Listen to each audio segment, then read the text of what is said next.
ગુજરાતમાં જેવી રીતે સ્થાનિક સ્વરાજ્યની ચૂંટણીનો સમય નજીક આવી રહ્યો છે તેવી જ રીતે જે છે તે સ્થાનિક કક્ષાના લોકો ઉગ્ર જોવા મળી રહ્યા છે। નેતાઓના વિરોધ પણ વધુમાં વધુ થઈ રહ્યા છે। બીજી બાજુ કેટલીક જગ્યાએ તો ચૂંટણીનો બહિષ્કાર પણ કરવામાં આવી રહ્યો છે। તે જ અંગે ચર્ચા કરીશું આજે આ વિડીયોમાં। નમસ્કાર, સ્વાગત છે આપનું ક્રાંતિ માર્ગમાં અને હું છું મિક્ષુ ઠક્કર આપની સાથે।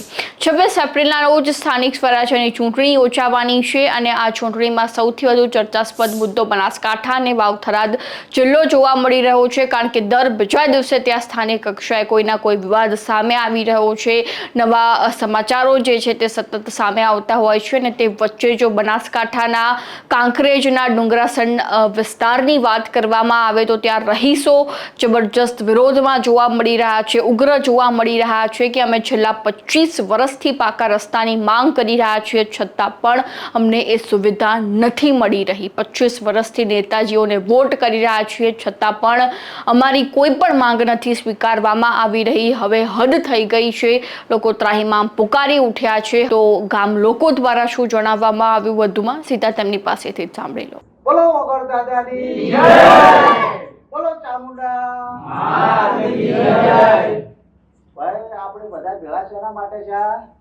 રોડ માટે। આપણે બધા ભેળા શા માટે છે? રોડ માટે। એટલે રોડ જોવે છે? હા, તો વોટ આલવું પડશે। હા।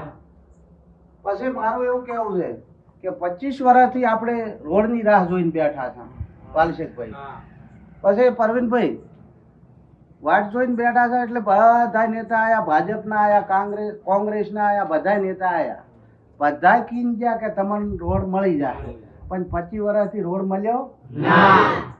પછી મારું એવું કેવું છે કે હું પ્રાથમિક શાળા 5 ધોરણ સુધી છે, પછી ઓગણવાડી છે, પછી વિદ્યુત બોર્ડ છે, પછી એક્શન છે, પછી ડુગરાહણથી આકોલી મળતો રોડ છે, રસ્તો છે, પણ આ કોઈ નેતાઓ જોણ કરતા નથી, કોઈ અમને આલતા નથી। પછી આપણે હવે શું કરવું? ઓગણવાસ ગોમડી છે, પછી આપણે એવો નિર્ણય લેવો છે, આપણે એવો નિર્ણય લેવો છે કે આપણે રોડ આલે અને વોટ આલવું। રોડ આલે અને વોટ આલવું એવું આપણે ઓગણ દાદાની સાક્ષી બોલા કે જે આપણો ઓગણવાસનો જે રોડ બનાવી આલશે અને ઓગણવાસનો જે વિકાસ કરી આલશે એને કાયમ લાગણીથી અમે ભેળા હેડશે।